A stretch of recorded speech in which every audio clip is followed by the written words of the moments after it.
নমস্কার, Sam audio বুকে আপনাদের স্বাগতম জানাই। আমি সায়ন। আমাদের আজকের গল্প এডগার অ্যালান পোয়ের লেখা দ্য ব্ল্যাক ক্যাট। গল্প পাঠে এবং বিভিন্ন চরিত্রে আমি সায়ন। শুরু হচ্ছে আমাদের আজকের গল্প দ্য ব্ল্যাক ক্যাট। ছেলেবেলা থেকেই আমি পশু পাখি খুব ভালোবাসি। আমার স্বভাবও ছিল শান্ত। জন্তু জানোয়ার পুষতে ভীষণ ভালোবাসতাম। বড় হলাম, কিন্তু স্বভাব পাল্টালো না। বিয়ে করলাম অল্প বয়সে, বেশ মনের মতো বউ পেলাম। স্বভাবটি মিষ্টি, শান্ত। জন্তু জানোয়ার পোষবার শখ আমার মতোই। আমাদের শখের চিড়িয়াখানায় একটা বেড়ালও ছিল, কালো বেড়াল। শুধু কালো নয়, বেড়ালটা বেশ বড়ও বটে, বুদ্ধিও তেমনি। বেড়ালের মগজে যে এত বুদ্ধি ঠাসা থাকতে পারে তা না দেখলে বিশ্বাসই হতো না। বউ কিন্তু কথায় কথায় একটা কথা মনে করিয়ে দিত আমাকে। কালো বেড়ালকে নাকি ছদ্মবেশী ডাইনি মনে করা হয়। আমি ওসব কুসংস্কারের ধার ধারতাম না। বেড়ালটার নাম প্লুটো। অষ্টপ্রহর আমার সঙ্গেই থাকতো, পায়ে পায়ে ঘুরতো, আমার হাতে খেত, আমার কাছে ঘুমাতো। প্লুটোকে ছাড়া আমিও একদম চলতে পারতাম না। বেশ কয়েক বছর প্লুটোর সঙ্গে মাখামাখির মতো আমার চরিত্রের অদ্ভুত একটা পরিবর্তন দেখা গেল। ছিলাম ধীর শান্ত, হলাম অস্থির, অসহিষ্ণু, খিটখিটে। মেজাজ এত তিরিক্ষে হয়ে উঠত যে বউকে ধরেও মারধর শুরু করলাম। প্লুটোকেও বাদ দিতাম না। এক রাতে মদ খেয়ে বাড়ি এসে দেখলাম প্লুটো আমাকে এড়িয়ে চলে যাচ্ছে। আর যায় কোথায়? মাথায় রক্ত উঠে গেল আমার। খপ করে চেপে ধরলাম, ফাঁস করে ধরে কামড়ে দিল আমার হাতে। আমি রাগে অন্ধ হয়ে গেলাম। পকেট থেকে ছুরি বার করে প্লুটোর টুটি ধরলাম এক হাতে, আরেক হাতে ধীরে সুস্থে উপড়ে নিলাম একটা চোখ। ভোরবেলা ঘুম ভাঙার পর একটু অনুতাপ হলো বইকি। উত্তেজনা মিলিয়ে গিয়েছিল সেই থেকে, কিন্তু প্লুটো আমার ছায়া মারানো ছেড়ে দিল। চোখ সেরে উঠল দুদিনে, কিন্তু আমাকে দেখলেই যেন সরে যেত কালো ছায়ার মতো। আস্তে আস্তে মাথার মধ্যে পশু প্রবৃত্তি আবার জেগে উঠল। যে বেড়াল আমাকে এত ভালোবাসতো, হঠাৎ আমার উপর তার এত ঘৃণা। আমার মনের মধ্যে শয়তানি প্রবৃত্তিকে খুঁচিয়ে তুলতে লাগলো। সে কিন্তু কোনোদিন ক্ষতি করেনি আমার, তা সত্ত্বেও ওকে নিষ্ঠুরভাবে হত্যা করার জন্য হাতে নিষ্পিস করতে লাগলো আমার।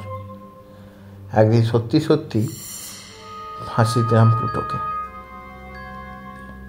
বাগানের গাছে লটকে দিলাম দড়ির ফাঁসে। ও মারা গেল, আমিও কেঁদে ফেললাম। মন বলল এর শাস্তি আমাকে পেতেই হবে। সেই রাতেই আগুন লাগলো বাড়িতে, রহস্যজনক আগুন। জ্বলন্ত মশালির মধ্যে থেকে বউকে নিয়ে বেরিয়ে এসে দেখলাম পুড়ছে সারা বাড়ি। দেখতে দেখতে পুড়ে ছাই হয়ে গেল গোটা বাড়ি। খাড়া রইল শুধু একতলার একটা ছাদ। পাড়ার সবাই অবাক হয়ে গেল, কিন্তু সাদা দেওয়ালের ওপর একটা কালো ছাপ দেখা যাচ্ছে, ঠিক যেন একটা কালো বেড়াল, গলায় দড়ির ফাঁস। এক রাতেই ফকির হয়ে গেলাম আমি। কালো বেড়ালের স্মৃতি ভোলার জন্যে আবার একটা বেড়ালের খোঁজে ঘুরতে লাগলাম সমাজের নিচু তলায়। একদিন একটা মদের আড্ডায় দেখতে গেলাম একটা ছোট্ট বিড়াল বসেছিল পিপের উপর, অথচ একটু আগেও জায়গাটা শূন্য ছিল। অবিকল প্লুটোর মতো বড়, মিশমিশে কালো, শুধু বুকটা ছাড়া। সেখানটা ধবধবে সাদা। বেড়ালটার মালিকের সন্ধান পেলাম না। আমি কিন্তু গায়ে হাত দিতেই যেন আদরে গলে গেল সে। বাড়ি নিয়ে আসার পরের দিন সকালবেলা লক্ষ্য করলাম একটা চোখ নেই। সে কারণেই আরও বেশি করে আমার বউ ভালোবেসে ফেলল নতুন বেড়ালকে।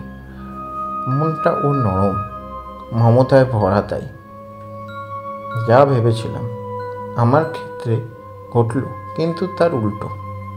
ভালোবাসা তো দূরের কথা, দিকে দিন মনের মধ্যে ক্রোধ আর ঘৃণা জমা হতে লাগলো নতুন বিড়ালের প্রতি। কোত্থেকে যে এত হিংসা, বিদ্বেষ, রাগ মনে এলো বলতে পারবো না। বিড়ালটার আধক্ষেপণাও বাদল তালে তাল মিলিয়েছে। যতই মাথায় খুন চাপতে লাগলো আমার ওর প্রতি, ততই আমার গায়ে, মাথায়, কপালে ছাপের বহর বেড়ে গেল হত্যা ভাঙার। প্রতিবারই ভাবতাম দিল শেষ করে সামলে নিতাম অতি কষ্টে। বউ কিন্তু একটা জিনিসের উপর বারবার দৃষ্টি আকর্ষণ করতো আমার। জিনিসটা কালো বেড়ালের সাদা বুক।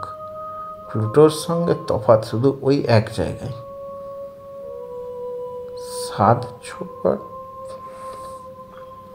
সাদা ছোপটা দেখতে অবিকল ফাঁসির দড়ির মতো। একদিন পুরনো বাড়ির পাতাল ঘরে গেছি বউকে নিয়ে। অভাবের তাড়নায় না গিয়ে পারলামও না। নেওড়া বিড়ালটা পায়ে পায়ে আসছে, পায়ে পা বেঁধে তাই পড়তে পড়তে সামলে নিলাম নিজেকে, কিন্তু সামলাতে পারলাম না মেজাজকে।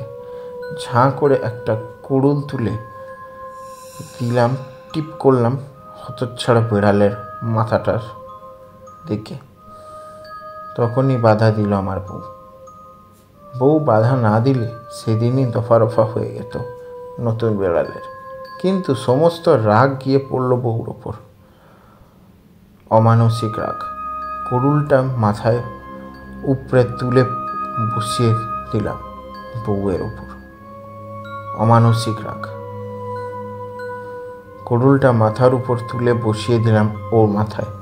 সঙ্গে সঙ্গে মারা গেল স্ত্রী। সমস্যা হলো লাশটা নিয়ে। অনেক ভেবেচিন্তে দেওয়ালের মধ্যে রক্তমাখা হাতটা খোঁড়া করে দাঁড় করিয়ে ইঁট দিয়ে গেঁথে ফেললাম, প্লাস্টার করে দিলাম। বাইরে থেকে ধরবার কোনো উপায় ছিল না। বড় শান্তিতে ঘুমালাম সে রাত্রে বেড়াল ছাড়া। কুড়ুল দিয়ে খুঁজে ছিলাম তাকে বধ করার জন্য, পাইনি। দিন কয়েক পরে পুলিশ এলো, সারা বাড়ি খুঁজল, আমি সঙ্গে রইলাম। একটুকুও বুক কাঁপল না। 4-4 নিয়ে গেলাম পাতাল কুড়লে সেই দেওয়ালের কাছে। তারপর যখন মুখ চুন করে ওরা চলে যাচ্ছে, বিজয় ক্লাসে ফেটে উঠল আমার মন। হাতের পাটি দিয়ে খটাস করে মারলাম দেওয়ালের ঠিক সেইখানে যেখানে নিজের হাতে কবর দিয়েছে বউকে। আচমকা একটা বিকট কান্নার আওয়াজে ভেসে এলো ভেতর থেকে। সারা বাড়ি গম গম করে উঠল সেই আওয়াজে। শিউরে উঠল পুলিশের বাহিনী। সঙ্গে সঙ্গে ভেঙে পড়ল দেওয়াল। দেখলো আমার মরা বউয়ের মাথার উপর বসে আছে সেই কালো বিড়ালটা, যার বুকের কাছে সাদা দাগ। আপনারা শুনছিলেন এডগার অ্যালেন পোয়ের লেখা দ্য ব্ল্যাক ক্যাট। গল্প পাঠে এবং বিভিন্ন চরিত্রে আমি সায়ন। গল্পটি আপনাদের কেমন লাগলো অবশ্যই কমেন্ট করে জানাবেন। আর এই রকম আরও গল্প পেতে আমাদের চ্যানেলটি সাবস্ক্রাইব করে পাশে থাকা বেল আইকনটি প্রেস করে দেবেন, যাতে যখনই আমরা নতুন গল্প আপলোড করব সবার আগে আপনাদের কাছে এসে পৌঁছায়। আর এই রকম আরও গল্প পেতে চ্যানেলটি সাবস্ক্রাইব করতে ভুলবেন না। আর যদি আপনাদের কাছেও কোনো গল্প থেকে থাকে বা আপনারা কোনো গল্প লিখেছেন বা কোথাও শুনেছেন, অবশ্যই আমাদেরকে জানান। আমরা সেই গল্প সুন্দর করে আরও ভালো করে স্যাম অডিও বুকে আপনাদের নাম সহ আপলোড করব। আর সবচেয়ে ভালো গল্প যারা দেবেন তাদের জন্য আকর্ষণীয় পুরস্কারও রয়েছে। প্রতি মাসে আমরা একটা কন্টেস্ট রাখতে চলেছি।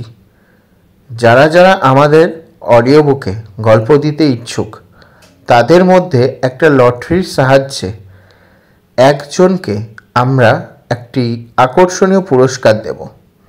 তাহলে আর দেরি না করে আপনাদের যাদের যাদের কাছে গল্প সুন্দর লেখা আছে বা ভেবে রেখেছেন আমাদেরকে সেই গল্প শেয়ার করুন।